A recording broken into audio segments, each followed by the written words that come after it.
কোনে আক্ৰমণ কৰিছে? বিজেপিৰ পোহনীয়া গুণ্ডা বাহিনী। হয়, ক'ৰ পৰা কেনেকৈ কৰিছে? আমি যেতিয়া ইয়াৰে পৰা মিটিং কৰি গৈ আছিলোঁ, আমাৰ নেক্সট মিটিং আছিল ঢিঙত।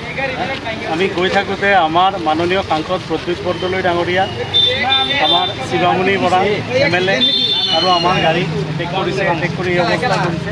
বাকীটো আপোনালোকে গম পাই আছে। হ'ব, পিছত ভালকৈ কথা। ঠিক আছে, ঠিক আছে, ঠিক আছে।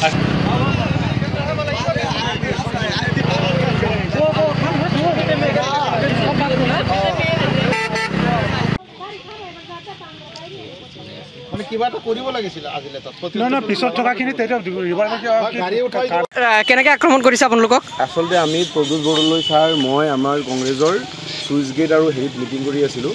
তাত মিটিং কৰি যেতিয়া ঘূৰি আহোঁ, ফলগুৰিত মিটিং আছিলে, আহিব নাপালোঁ। ক'লা কাপোৰ পিন্ধি বিজেপিৰ গুণ্ডা বাহিনী হ'ব এইটো, বা এতিয়ালৈকে স্পষ্ট হোৱা নাই। কিন্তু মোৰ গাড়ীখন আছিলে কেণ্ডিডেটৰ গাড়ীৰ পিছফালে, তাৰপিছত বাকী গাড়ীবোৰ আছিলে। গোটেই আহিব এইফালে আপুনি চাই, গোটেই পিছফালে ভাঙি গোটেই গ্লাছবোৰ মোৰ গাৰ ওপৰত পৰিছে।